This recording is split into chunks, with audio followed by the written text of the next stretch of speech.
there's a feeling that they're finally getting a taste of their own medicine, which is poison. And so the mood really is at the moment, wait and see. But on the other hand, I do think the Sussexes are suddenly finding great problems about establishing. The moment the narrative slipped, they always said Meghan could outmaneuver any headline, control the frame, set the tone, move on. Not this time. According to veteran biographer Tom Bower, whose career has focused on powerful figures across politics and business, Meghan Markle has been blindsided by a wave of allegations that hit the one thing she protects most: image. Insiders say she's furious, exploring legal options, and pushing back hard behind the scenes. Because this isn't a stray tabloid flare-up. This is a direct strike at the origin story, the motive, and the methods that fuel the brand. The brand isn't just dresses and angles. It's the carefully constructed persona. Modern Duchess, humanitarian voice, mother under siege, a woman who turned palace cruelty into purpose.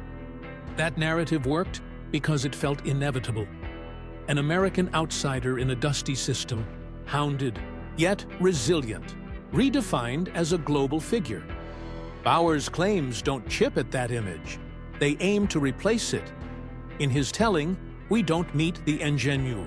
We meet the operator. The sharpest knives cut the packaging. Start with the petty stuff, the kind of barbs that shouldn't matter but always do. Bower and allied commentators deploy age-tinged mockery and catty asides designed to wound precisely where lifestyle brands live: youth, freshness, aspirational glow. It's unkind, but it's calculated. For someone who has monetized elegance and modern fairy tale glamour, any label that suggests fading functions like brand acid. It discolors the story without touching a single fact. You don't have to prove anything. You just have to make the audience feel it. But the insults are bait. The real damage travels on the back of bigger allegations, accusations that target the scaffolding. Pillar 1. The past they want forgotten. Bower breathes new oxygen into old yacht rumors from Meghan's pre-royal networking years, narratives she and supporters have condemned as misogynistic and false. Whether audiences accept or reject them is almost secondary to the framing. The moment those stories trend, they recast an ascent that was once framed as merit and mission into social calculus and access. If that perception hardens, the humanitarian platform becomes a harder sell. Donors, brand partners, and producers don't like reputational fog. They like clean line items and measurable wins. Pillar 2. The origin myth. Then comes the myth everyone knows. The unbriefed outsider who stumbled into a centuries-old institution for love and only learned the rules under duress. Bower counters that Meghan studied the royals, revered Diana, mapped the players, and strategized long before her first royal date. Even if you think that's simply due diligence, the narrative impact is massive. I didn't know becomes I knew exactly what I was doing. The fairy tale becomes a plan, and planned stories, fair or not, read colder to the public than fated ones. Pillar 3. The bomb meant for Harry. The most viral claim is the cruelest: that Harry may not have been the initial target, that the first focus of attention was William. Even framed as allegation, even softened with caveats, that idea detonates online because it humiliates two people at once.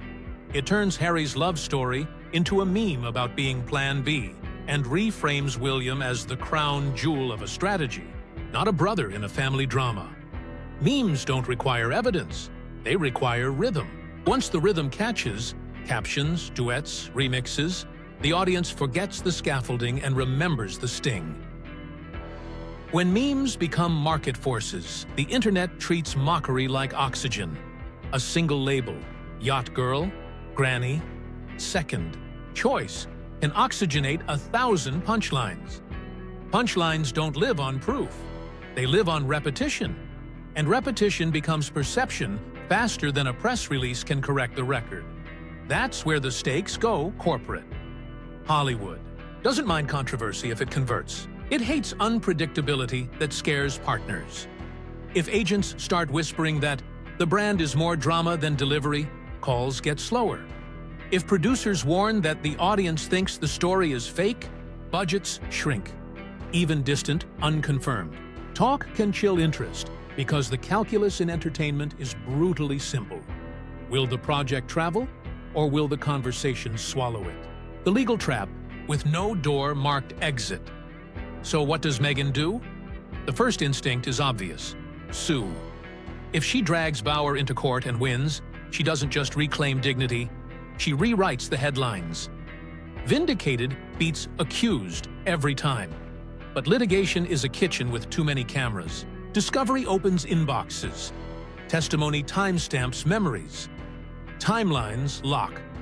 Even a victory invites weeks of oxygen for every allegation she wanted to suffocate.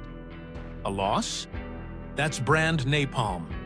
And a settlement, however common in the real world, reads online like "couldn't prove it" to people who already believe the worst. Option 2, say nothing and wait. It works more often than you think. In a rage-driven news cycle, today's scandal dies tomorrow unless you feed it. But silence, inside a narrative built on speaking truth to power, can read as evasion. It can confirm a vibe, even when it contradicts a fact. Brands built on moral language are punished more harshly for opacity. The third way, the hardest way. There is a harder road that strategic comms professionals actually recommend. Reset the frame. That means no more trying to win with polish. It means switching from personality-based proof to results-based proof. Own the ambition. Admit the learnings. Show the work. Deliver projects that do not rely on interviews, self-mythology, or palace counter-programming.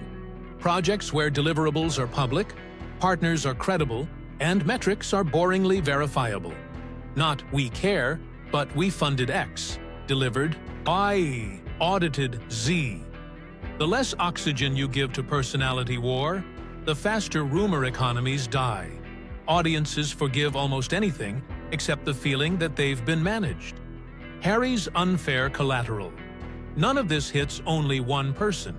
Harry carries a separate humiliation arc in the meme economy. The image of the spare who was allegedly not first choice. It's the kind of ugliness that lingers because it taps a lifetime's worth of tabloid framing. Ginger jokes, party prints, caricatures, the eternal understudy. The only real antidote for him isn't a quote or a lawsuit. It's work that stands apart. Independent wins. A portfolio that belongs to his name, not hers or theirs. The public forgives sentimentality when it's tied to substance. It punishes sentimentality when it's a substitute for substance. Why this round? Feels different. Criticism isn't new. What's new is velocity plus specificity. The allegations strike 3 load-bearing beams, past, origin, and motive, at once. They animate online mockery and spook offline partners. They offer a clean moral. It was all an act, which is a dangerous simplification because it fits in a headline and travels without context. And they come from a figure whose brand is "I investigate powerful people," which gives fence-sitters permission to lean into the harsher version of the story. In narrative terms, this isn't a tiff. It's a test of whether the brand can survive disbelief. Image-forward public figures can weather contradictions. Audiences are used to contradictions. What they can't weather is the sense that nothing was authentic. If that suspicion sets, every smile looks staged, every tear looks cued, every partnership looks transactional. That is the fire zone. The playbook if she wants to win. If the goal is to stabilize and rebuild, the playbook is unglamorous. Freeze the oxygen. No reactive interviews, no friends of quotes, no shadow briefings. Every reactive beat keeps the story in circulation. Deploy validators sparingly, and only those with flawless credibility. Not celebrity friends. Domain experts tied to measurable outcomes. If it's humanitarian work, put the NGO forward with data, not adjectives. Release receipts on your terms. Not screenshots, not curated montages. Actual independent evaluations, audited impacts, third-party reports. Boring is your friend. Boring looks real. Choose one lane for 6 months. Entertainment or impact, not both. Hollywood asks, can she deliver a product on time that an audience wants? Philanthropy asks, can she deliver an outcome that a community needs? Do one so well that the other stops being a question mark. Rebuild the origin story truthfully. Audiences don't hate ambition. They hate being infantilized. Yes, I admired Diana. Yes, I prepared. Yes, I made mistakes. Here's what I've learned, and here's what I'm doing differently. That voice is stronger than Saint scripting. Let time do what PR can't. Online narratives calcify quickly, but they also decay. The only thing that outlasts a meme is a metric. What if she fights? If Meghan escalates with lawsuits, expect Bauer to counter with confidence. His brand relies on the idea that he carries receipts. That doesn't mean every claim survives scrutiny. It means he won't flinch. Courtrooms produce documents, and documents produce headlines that can linger for years. Even a clean legal win doesn't guarantee a reputational win if the audience only remembers the ugliest exhibit. What if she waits? Silence is not surrender if you're shipping things people can touch. If, in the quiet, she delivers a show that charts because viewers like the product, not because press releases ask them to, or funds a program with measurable outcomes that reporters can verify without PR babysitting, then the oxygen shifts back to the work. That's the inflection point, when coverage references the controversy as last year's noise instead of today's lens, the part nobody likes to admit. There's an uncomfortable truth in modern celebrity. Authenticity is often retrofitted. People build identities in public, make adjustments under pressure, and then pretend they always believed the current version. Audiences sense this and don't mind if the current version works. The danger is when the retrofit looks like manipulation rather than maturation. That's where this storm lives. The fix isn't to shout authentic louder. It's to make authentic irrelevant by making effective undeniable. The stakes, plainly. For Meghan, the stakes are bigger than headlines. If the allegation cloud sticks, operator rather than icon, strategist rather than survivor, the humanitarian halo dulls and the entertainment allure shrinks. For Harry, the meme cuts at pride and purpose. For both, the only durable rescue is competence. Not a podcast about healing, but a project that quietly heals something measurable. Not a documentary about vision, but a production that audiences finish and recommend without being told to. The ending that's still unwritten. So here we are, a fearless biographer with a talent for hard claims, a celebrity couple accustomed to scripting their story, an internet that turns rumor into rhythm, an industry that bets on predictability. One of two futures wins. In the first, lawsuits and counter-briefings keep the fire burning until nothing green can grow. In the second, the attention starves while the work takes root. And the next time their names trend, it's attached to outcomes instead of optics.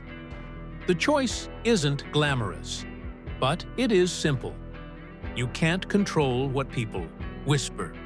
You can control what they can verify. You can't stop a meme.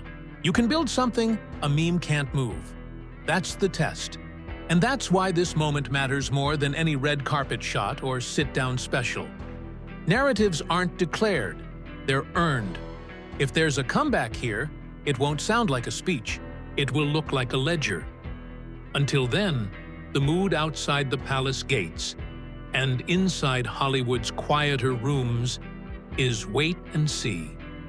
Wait to see if the allegations draw blood or bounce. Wait to see if a lawsuit opens the vault or slams it. Wait to see whether Meghan and Harry can pivot from performance to proof.